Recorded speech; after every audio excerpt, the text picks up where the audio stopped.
Bueno, buenos días y buenas tardes y bienvenidos y bienvenidas a la segunda jornada y al panel 2 sobre las tendencias en innovación y en responsabilidad social. Supongo que venís de la conversación de los vicerrectores en la sesión anterior y ahora pues os damos la bienvenida a este segundo panel. Para este segundo panel se presentaron 17 propuestas de experiencias de profesores y profesoras de las distintas universidades relacionadas con el tema. Y como sabéis, hemos elegido en cada caso 3 experiencias que seguramente os van a interesar porque son realmente muy interesantes y por lo tanto seguro que va a ser de vuestro interés. Así que voy a pasar a presentaros las 3 experiencias y las personas que lo van a hacer. La primera de ellas se llama Desarrollo de aprendizaje-servicio en una actividad curricular de enfermería, perspectiva de salud intercultural. Y lo va a presentar la doctora Adriana Rivera Lersundi, docente de la Facultad de Ciencias de la Salud de la Universidad Católica Silva Enrique. La segunda experiencia tiene por título Educación continua en discapacidad y accesibilidad y la presentará la doctora Karen Francine Rodríguez Castro, que es docente de la Facultad de Medicina de la Universidad de Costa Rica.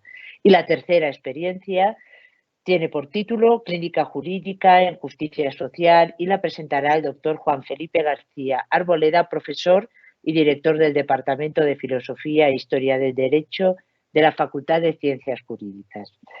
Antes de contextualizar el panel, se me había olvidado, pero lo voy a hacer ahora. Me voy a presentar yo. Yo soy Amparo Fernández Mar y soy la directora del Instituto de Ciencias de la Educación de la Universidad Politécnica de Valencia en España. Y ahora sí que me gustaría brevemente contextualizar un poco el eje desde el que el foro pretende avanzar en lo que se conoce por la responsabilidad social universitaria. Yo diría como 2 o 3 claves. La universidad, yo creo que como servicio público siempre ha tenido una vocación de vincularse con la sociedad. En cada contexto histórico pues ha sido de una manera. Es verdad que en estos momentos pues yo creo que existe un resurgimiento del debate acerca de cuál debe ser el papel de las instituciones de educación superior en relación con su responsabilidad social. En ese sentido, por citar algún ejemplo, ya en el año 2009 la Conferencia Mundial de Educación Superior planteaba la necesidad de que las instituciones de educación superior contribuyeran desde el punto de vista de su responsabilidad social a la comprensión de los problemas sociales, económicos y culturales, así como la capacidad para hacerles frentes. En definitiva, se trataría de entender que la educación superior debe asumir ese papel de liderazgo en materia de conocimiento, de alcance mundial para abordar esos retos que están asociados con los grandes problemas que hoy en día nos están acuciando. En este contexto, realmente la universidad, lo que se exige de la universidad es esa capacidad para responder desde las funciones que son básicas, y son 3 fundamentalmente, desde la docencia, desde la investigación y desde la extensión o la proyección social. Desde esta perspectiva, pues realmente el concepto de responsabilidad social universitaria es un concepto que realmente yo creo que lo que nos permite es un marco de reflexión y de actuación para que las universidades pensemos, reflexionemos y actuemos sobre cuál puede ser nuestra contribución hacia el bien común y a la aldea global en la que todos vivimos. Desde esta perspectiva, pues el eje 2 del foro lo que pretende es promover prácticas de innovación y responsabilidad social y de alguna manera pues incentivar, estimular presentación de experiencias de las distintas instituciones en materia de innovación educativa relacionadas con esta cuestión tan relevante. Y desde esta perspectiva, pues las 3 experiencias que ahora vamos a poder compartir, pues son 3 ejemplos que yo creo muy interesantes respecto a las posibilidades que desde las universidades se pueden proponer para avanzar en la idea de cómo construir la responsabilidad social universitaria en el momento actual y en el contexto del siglo XXI. Y sin más, lo que voy ya es a dar paso al vídeo de presentación de las tres experiencias y le pido a nuestro compañero que nos asiste, Dustin, que ponga el vídeo para compartirlo con todos ustedes.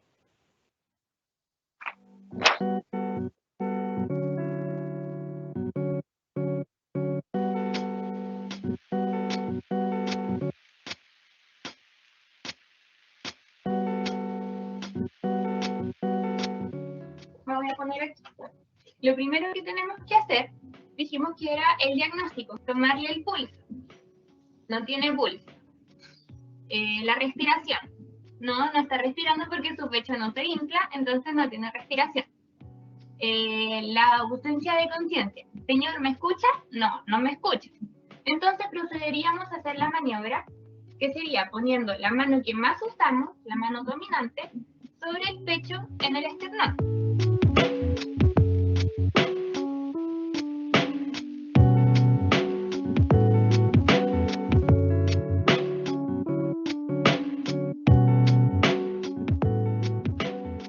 La Clínica Jurídica sobre Derecho y Territorio de la Universidad Javeriana es un proyecto iniciado en el año 2009, cuyo objetivo consiste en intervenir en conflictos en los que se encuentran comunidades de bajos recursos económicos, políticos y jurídicos y que enfrentan amenazas de despojo de sus territorios o afectaciones de los espacios en los que han habitado tradicionalmente.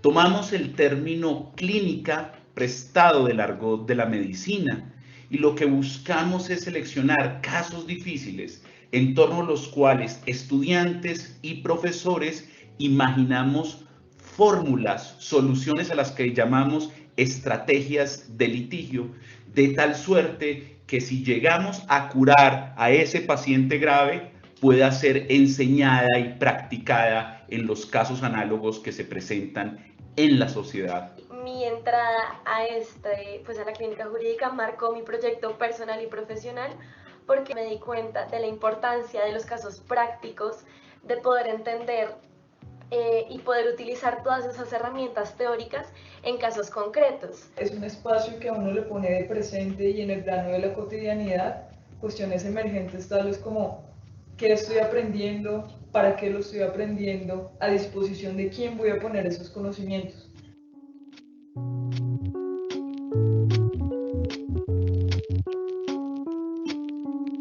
Soy la profesora Karen Rodríguez y espero poder compartir con ustedes el proyecto ED 1141, Educación Continua y Accesibilidad, en donde nuestro posgrado pretende salir del entorno universitario y poder hacer enlaces y tender puentes con la comunidad costarricense, específicamente con las familias y las personas en situación de discapacidad, así como todos los profesionales interesados de las diversas áreas del conocimiento en apoyar el desarrollo integral de las personas en situación de discapacidad y sus familias.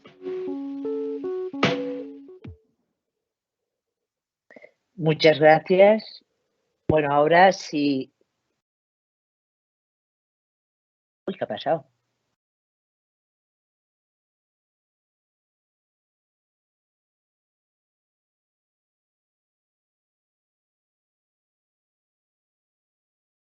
¿Me están escuchando?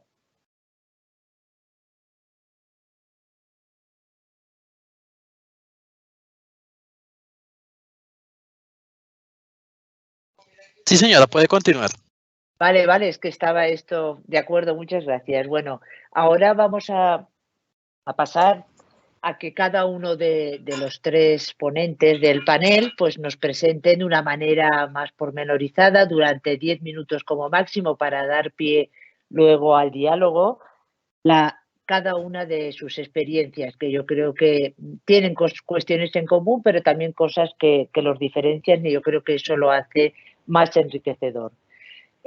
Si te parece bien, Adriana, puedes comenzar a compartir tu presentación sobre la experiencia que, vuelvo a recordaros, lleva por título el desarrollo de aprendizaje servicio en una actividad curricular de enfermería, perspectiva de salud intercultural. Adelante, Adriana.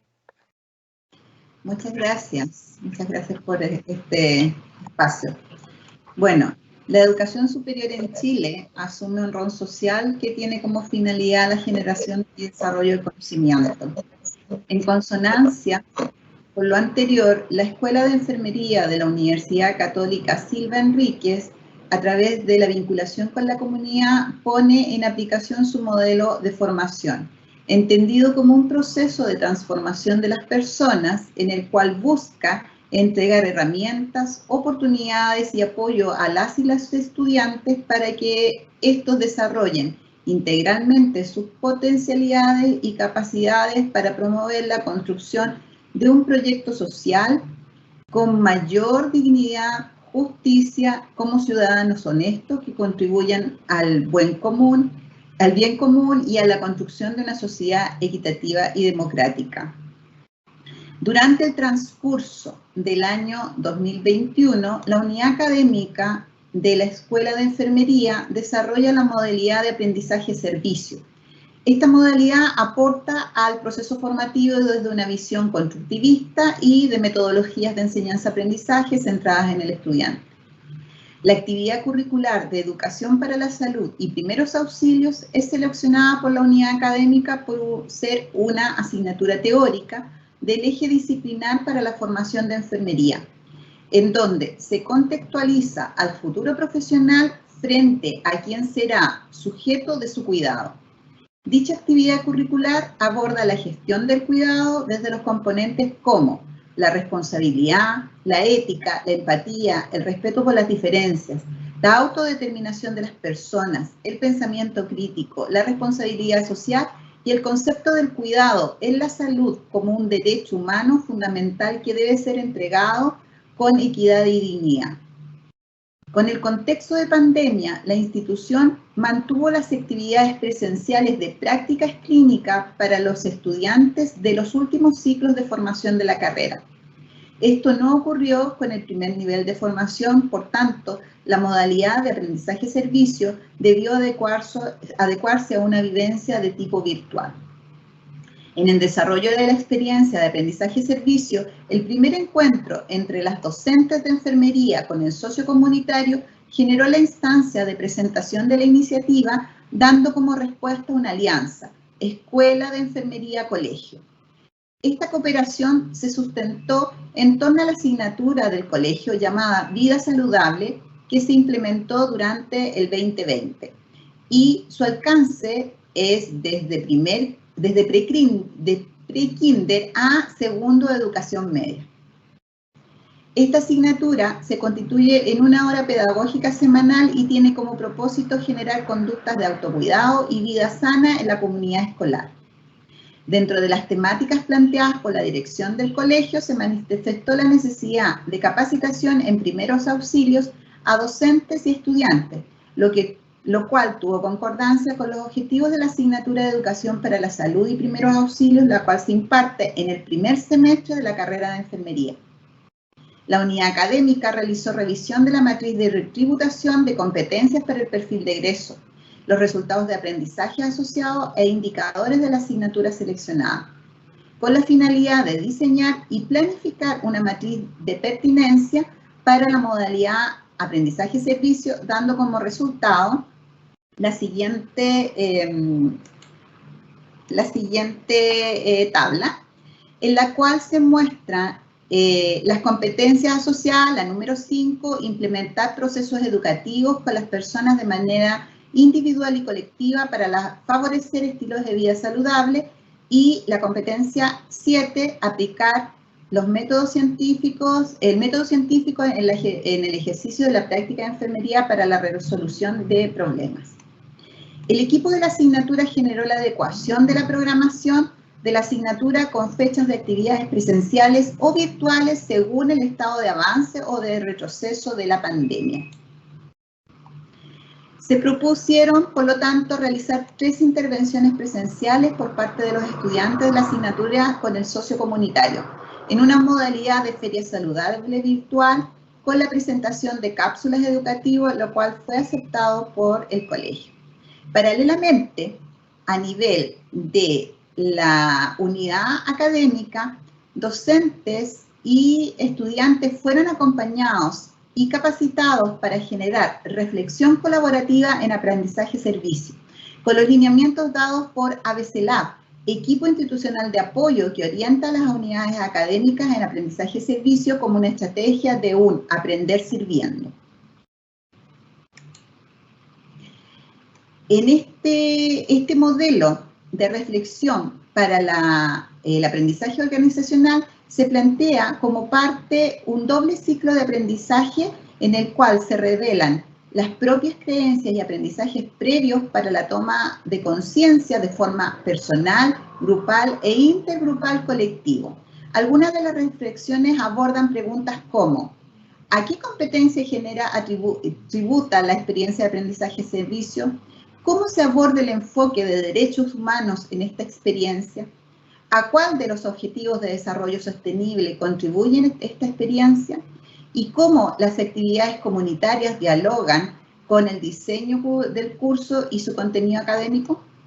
En ellas, las reflexiones tanto de los estudiantes y los profesores y el socio comunitario apuntan a la retroalimentación interna que permitan nutrir el trabajo colaborativo y sus futuras mejoras. Dentro de las reflexiones se constata el sentir de los estudiantes de enfermería al aportar a estudiantes del colegio con quienes participaron. Además, se habla de la importancia de la interacción directa que desarrollan, encendiendo sus cámaras y estableciendo un contacto lo más directo posible aún en tiempos de pandemia. Valoran la actividad comunitaria y los problemas sociales, pues habilitan y facilitan la comprensión del contenido académico. En conclusión, esta experiencia permitió a los estudiantes participar activamente en el propio proceso de aprendizaje, desarrollo personal y desarrollo de la responsabilidad social, demostrando un alto grado de compromiso, responsabilidad académica y mostrando un rendimiento acorde a los estándares de la ética profesional que implica el trabajo con personas. Muchas gracias. Muchas gracias, Adriana. Ahora le doy paso a Karen para que también nos cuente la experiencia que, lo recuerdo, tiene que ver con un posgrado de educación continua en discapacidad y accesibilidad. Adelante, Karen. Sí, buenos días. Voy a contarles de un país chiquitico que decidió asumir la inclusión como filosofía de vida. Y desde ahí, desde la Universidad de Costa Rica, desde el posgrado en estudios interdisciplinarios sobre discapacidad, específicamente desde el proyecto ED 1141, Educación Continua en Discapacidad y Accesibilidad, es que pretendemos lograr los siguientes objetivos. ¿Qué pretendemos? Bueno, transversalizar la temática de la discapacidad en todo el quehacer humano, educar a partir del modelo social y del enfoque de derechos humanos, vincular principalmente a la universidad con la comunidad en general. Entonces, ¿cómo pretendemos hacer esto? Bueno, establecemos contactos con grupos de familias, con instituciones educativas públicas, con entidades como gobiernos locales, centros hospitalarios, asociaciones de desarrollo comunal, entre otros, para llevar a cabo una labor de divulgación y concienciación referente a la gestión de los derechos para las personas en situación de discapacidad, mediante charlas, conversatorios, talleres presenciales previo a la situación de pandemia y virtuales durante esta. Proponemos la concepción de discapacidad como un tercer espacio en las prácticas docentes disidentes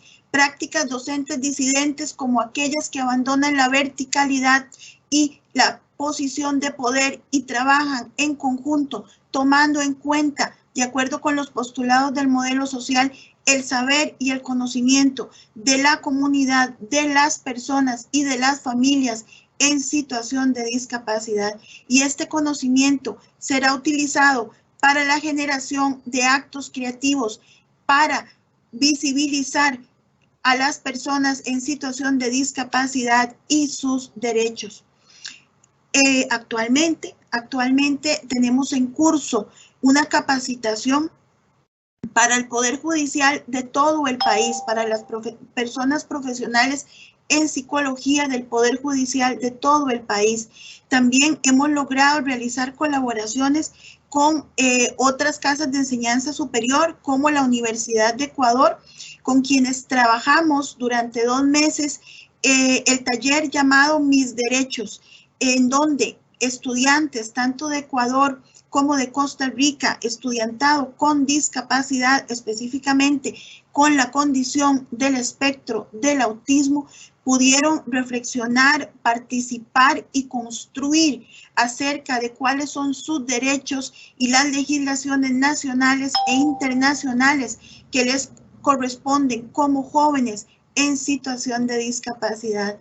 También nuestro proyecto tiene una propuesta muy interesante para abordar el acoso escolar, específicamente en el estudiantado con discapacidad, haciendo una combinación de las estrategias provenientes de la neurociencia, de la educación inclusiva y del modelo social en discapacidad. Esto, entre otras cosas, son nuestros aportes y nuestro trabajo. ¿Qué hemos encontrado? ¿Y cuáles son las premisas fundamentales de este nuestro trabajo? Bueno, las premisas que dirigen a nuestro trabajo consisten, primero, como ya dijimos, en la transversalización de la temática de las personas en situación de discapacidad y sus familias, pero también partimos de que esta temática y esta transversalización debe involucrar no solamente a los profesionales y a los llamados expertos, sino que debe involucrar y dirigirse prioritariamente hacia aquellos que conviven y viven diariamente con la situación de discapacidad, las personas y sus familias. Entonces, este conocimiento para la gestión de los derechos que les corresponden a las personas en situación de discapacidad y sus familias no debe ser propiedad exclusiva de profesionales de ciertas áreas específicas como ha sido tradicionalmente. Entonces, dentro de una metodología de corte participativo con estrategias andragógicas, se busca poder transmitir todo este conocimiento y generar un espacio de aprendizaje y de reflexión que acoja no solo a personas profesionales de las diversas áreas del conocimiento, sino a personas que no participan del ámbito académico universitario, que están fuera de este, que forman parte de las comunidades y que la universidad abre sus puertas para acogerlas también. Y otra premisa fundamental que nos guía es precisamente trascender la concepción de persona en situación de discapacidad como mero objeto de intervención para ser reconocida como principal recurso, primero para sí misma y luego para la sociedad como sujeto activo, constructor de su propio destino. ¿Qué hemos encontrado? ¿Qué hemos encontrado a lo largo de nuestro trabajo? Bueno, que las personas costarricenses en situación de discapacidad y sus familias enfrentan actualmente las siguientes barreras. Desconocimiento de las personas profesionales de diversas áreas acerca de la temática de la discapacidad. Las ofertas de apoyos constituyen a nivel privado y son de muy alto costo. Y en algunos casos, estas ofertas de apoyos, la metodología y los resultados no cuentan con fundamentación científica confiable. Las investigaciones nacionales acerca de las personas en situación de discapacidad se encuentran centradas y estancadas en la etapa de la infancia, preescolar y primaria, existiendo deficiencias grandes en investigación acerca de las personas en situación de discapacidad, adolescentes, adultas y mujeres. Así que la carencia de estos apoyos pertinentes y de rutas claras para la gestión de estos actúan como fuertes barreras que impiden el empoderamiento de las familias, obstaculizan la construcción de una actitud autogestionaria en las familias para el logro de apoyos pertinentes con las necesidades de su hijo o hija, niegan la equidad de oportunidades a partir de una democratización de la información y del conocimiento. Pero quiero también enfatizar que para la condición específica del espectro del autismo, pudimos encontrar que, de acuerdo con las investigaciones nacionales, resulta más fácil identificar apoyos para otros tipos de condiciones, discapacidad sensorial, por ejemplo, personas con síndrome de Down, que para las personas dentro del espectro, dado que no existe un fenotipo observable y el espectro es muy diverso y muy amplio. Las iniciativas para favorecer la concienciación y el conocimiento acerca de la condición del espectro del autismo en nuestro país se caracterizan porque se presentan de manera aislada, discontinua y centradas en la gran área metropolitana, dejando abandonadas las áreas rurales. Los familiares de las personas dentro del espectro del autismo comparten características propias de este espectro, lo cual implica la posibilidad de que algunas de ellas a su vez requieran de apoyo y no lo están recibiendo. Y este acompañamiento debe también ser para ellas, para generar ese soporte oportuno para sus hijos e hijas.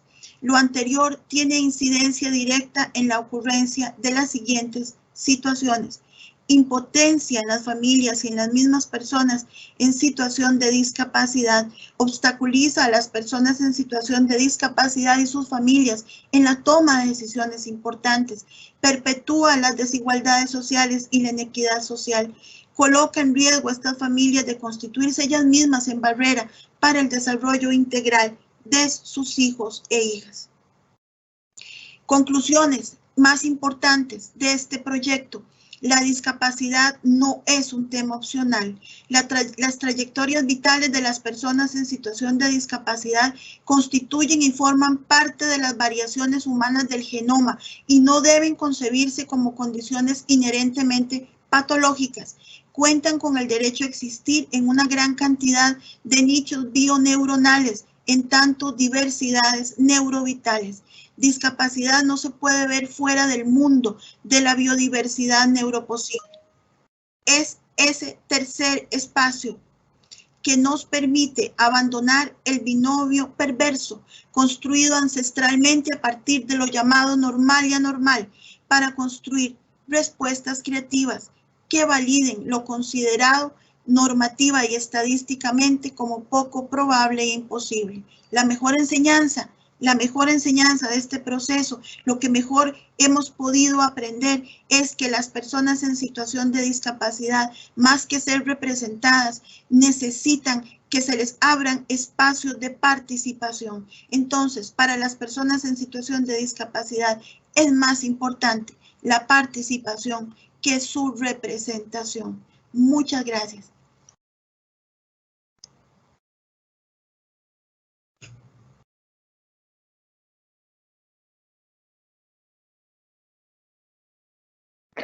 Bueno, perdón un segundo que tenía un poquito de problemas.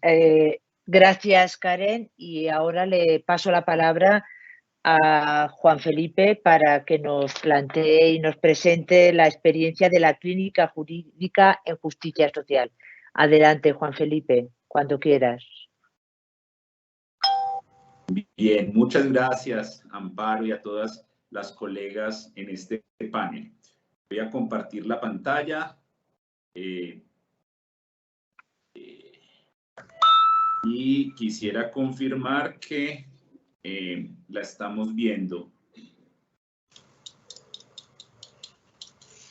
Sí, señor. Listo. Se ve.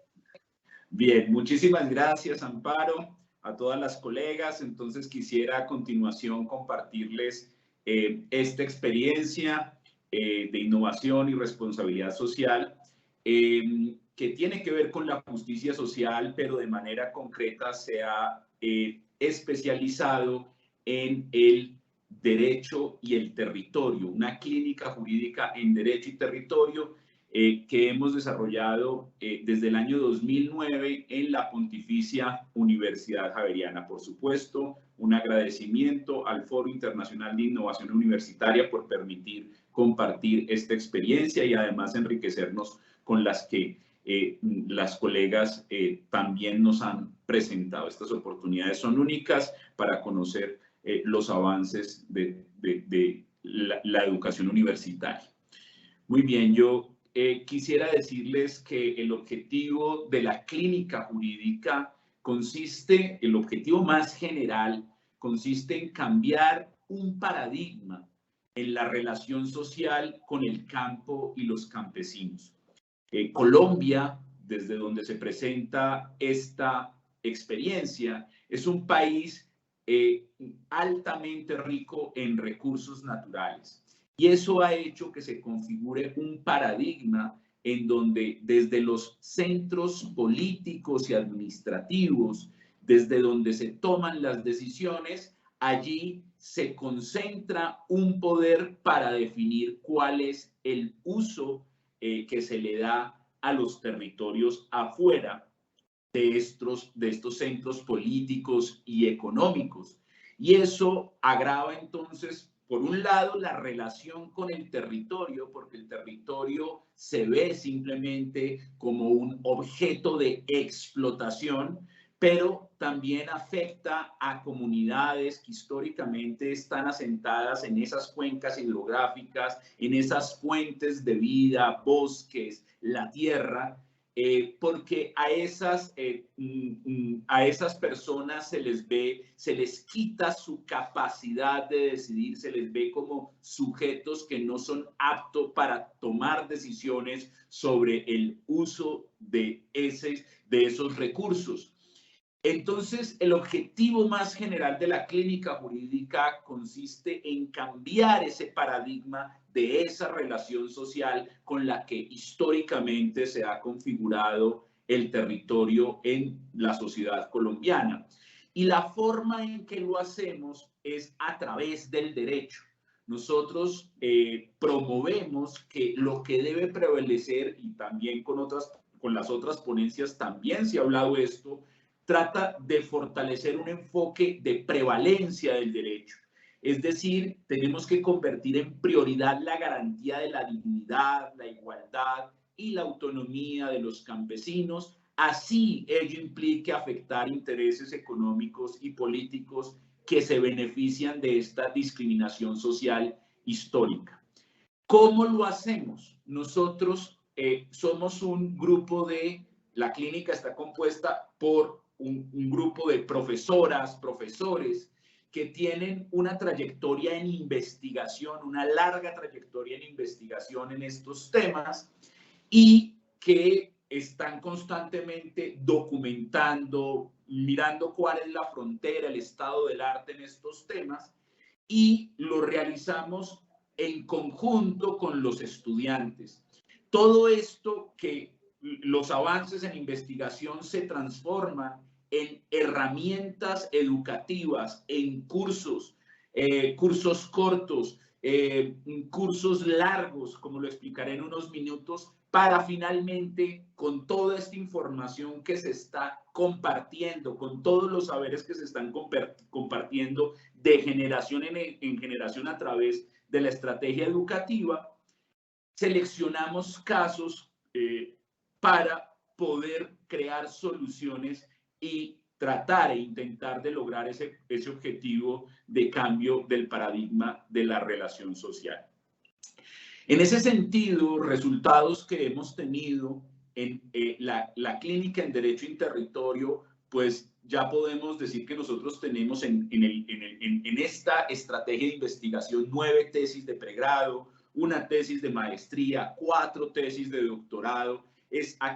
Quisiera resaltar que las personas, los estudiantes que en el pregrado se formaron en la clínica, hicieron parte de esta experiencia pedagógica, muchas de ellas terminan haciendo continuando su investigación a nivel de maestría y luego a nivel de doctorado. Muchos de los casos que nosotros trabajamos en la clínica terminan siendo el material de trabajo para las investigaciones del más alto nivel en la academia, que son las tesis de doctorado.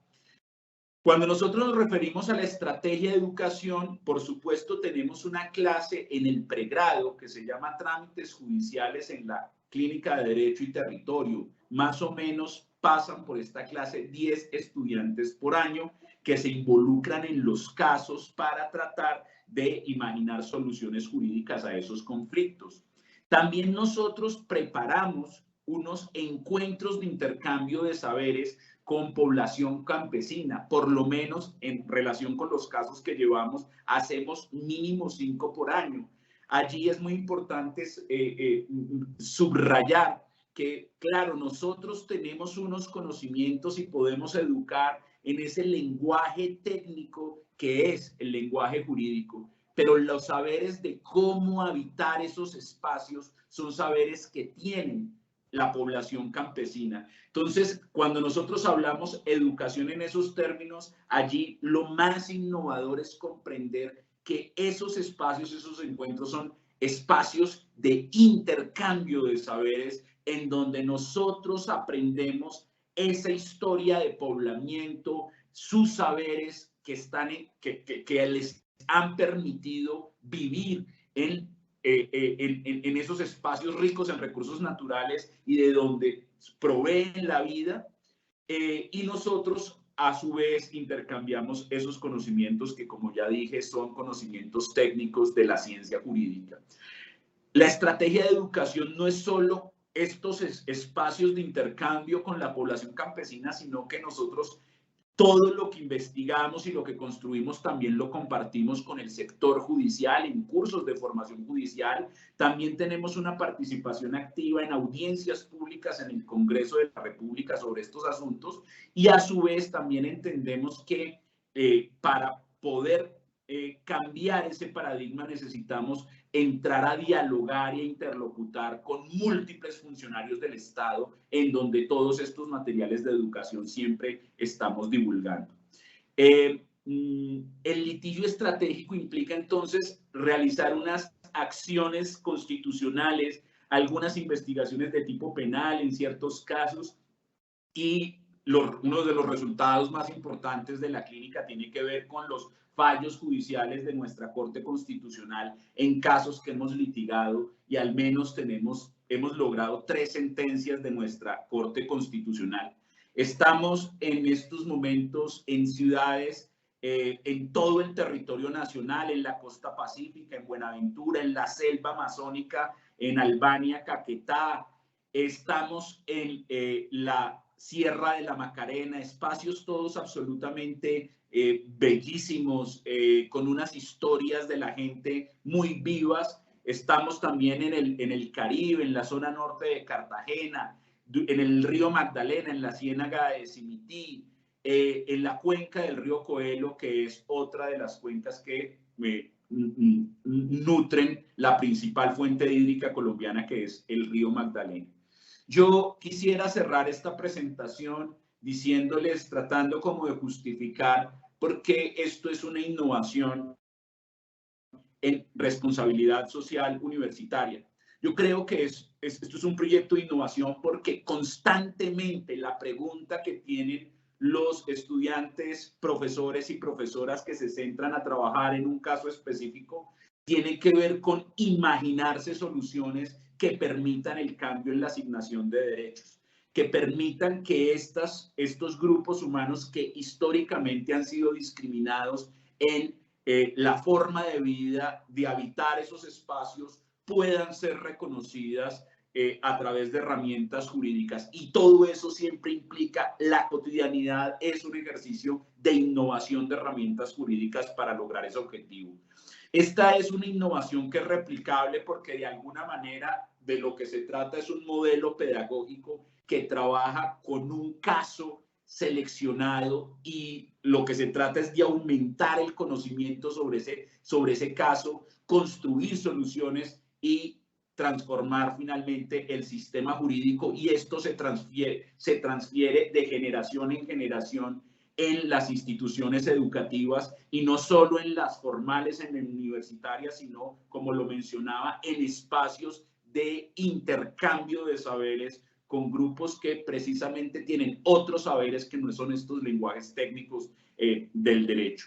Consideramos finalmente que este ejercicio es transformador, porque lo que estamos buscando en último término no es solamente cambiar el lenguaje jurídico o usar el lenguaje jurídico para defender derechos, sino lo que estamos buscando es un cambio de paradigma en las relaciones con las fuentes de vida. Allí está esa cascada precisamente de la Sierra Nevada, perdónenme, de la Sierra de la Macarena, en donde tenemos un proyecto en marcha en Vista Hermosa, pero esto es su criterio social y transformador tiene que ver con que nosotros creemos, y esto ustedes se lo oían a los estudiantes en el video, lo que en último término está impactando tanto para profesores como para estudiantes es su sentido de su qué hacer, ellos qué le pueden aportar a la sociedad, y esto claramente es un aporte en impacto de la convivencia y la forma de relacionarse en la sociedad buscando una reciprocidad.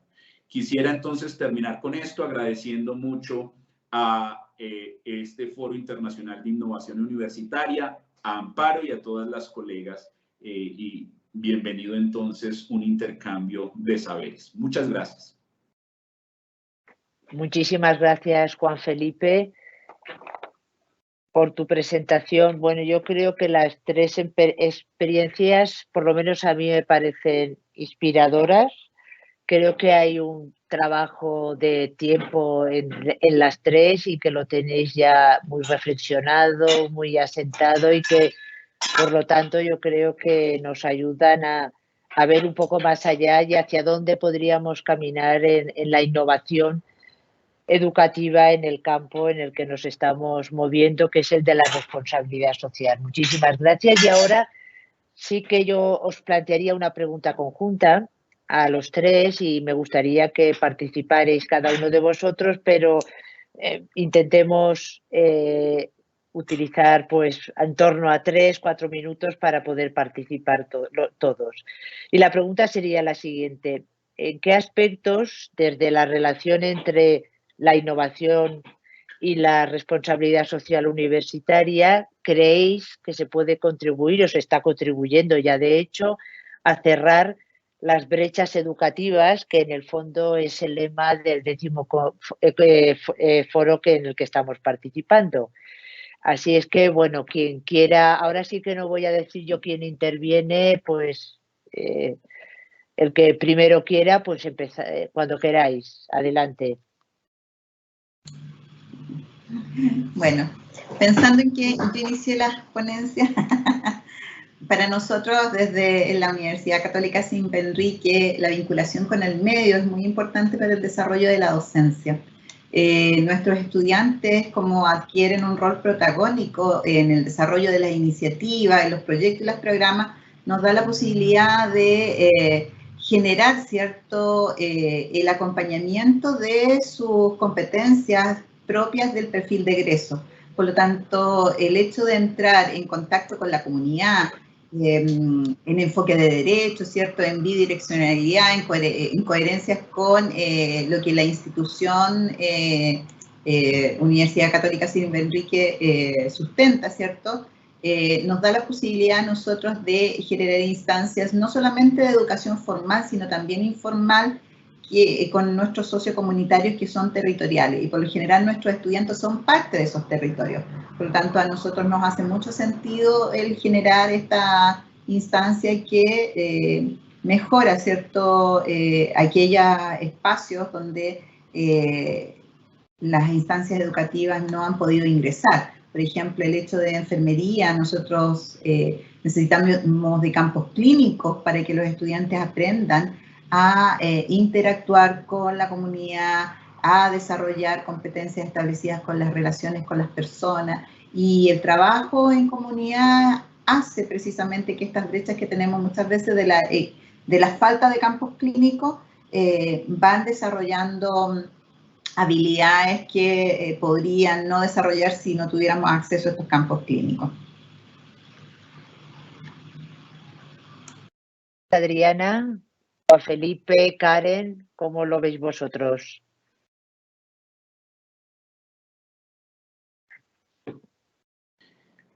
Bien, empiezo yo entonces, antes que Karen. Pues muchas gracias por esa pregunta. Como digamos, como nuestro problema de manera general tiene que ver con las formas en que la sociedad urbana se relaciona con los espacios rurales, yo lo llamaría incluso más allá de los espacios rurales, las fuentes de vida, sobre todo las cuencas hidrográficas, para nosotros es muy importante. Y entonces nosotros estamos allí muy inspirados en la encíclica de Francisco, la Laudato Si, de volver a tener un encuentro con la casa común. Y entonces, hecho esta introducción, cuando hablamos de brechas educativas, yo lo que creo, y quizás esto pueda ser polémico, pero creo que nuestra tradición de saberes, la forma en que nosotros hemos educado desde el ámbito formal universitario, nosotros nos fuimos, o sea, digamos que todos los saberes de la modernidad se fueron alejando del cuidado de esas fuentes de vida, de ese relacionamiento con esas fuentes de vida. Entonces, cuando yo hablo cuando preguntas amparo por las brechas educacionales, hay veces yo siento que quienes estamos alejados de los saberes de cuidado de las fuentes de vida es precisamente en los centros urbanos y donde existe una educación formal.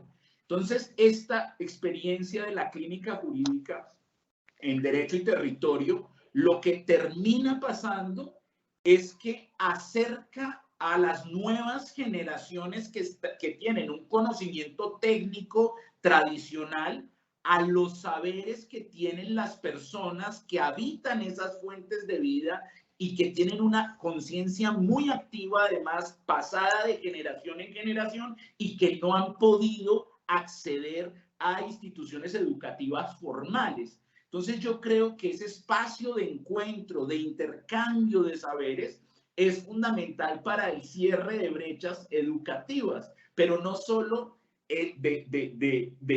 o sea, pensando que es que quien tiene la brecha son las personas que no están en las universidades, sino las personas que están en las universidades también tienen que cerrar la brecha educativa para poder volver a retomar esa conciencia de la que nos habla el Papa Francisco de el cuidado de la casa común.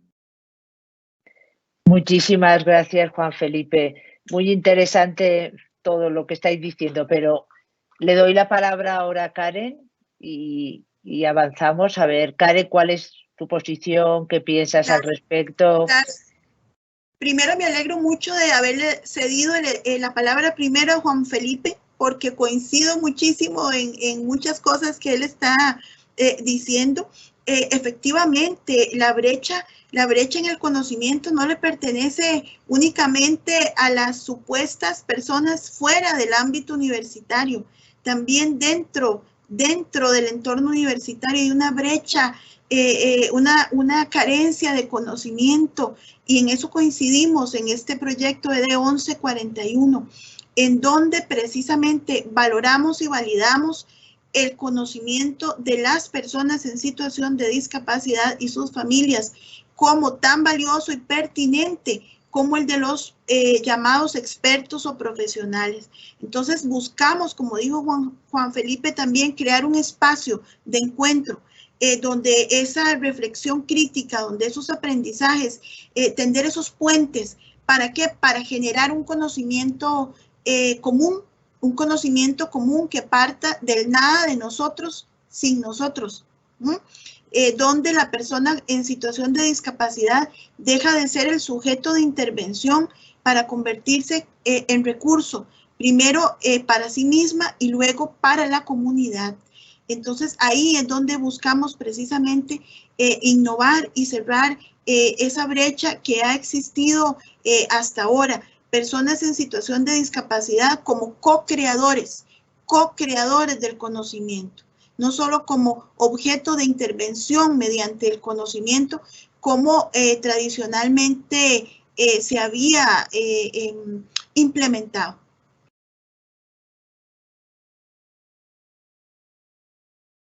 Muchas gracias, Karen. Has terminado, ¿verdad? Sí, Amparo, muchas gracias.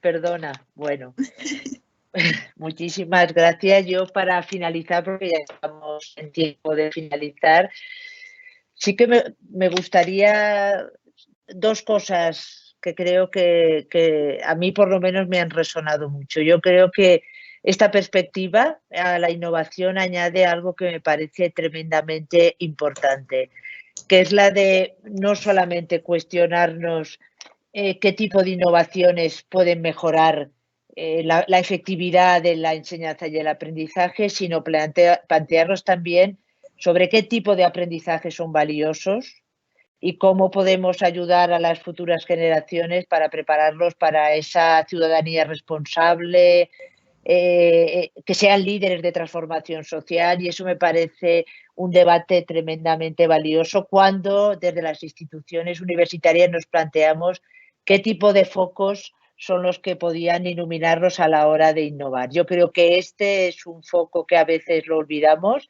Hemos estado centrados mucho en la efectividad, que es importante, pero yo creo que este tipo de propuestas son tremendas, como ha dicho Adriana, logran comprometer, implicarse los estudiantes a fondo y por lo tanto garantizamos un aprendizaje profundo y al mismo tiempo estamos trabajando por un mundo diferente, por unos valores, y yo creo que eso es tremendamente relevante.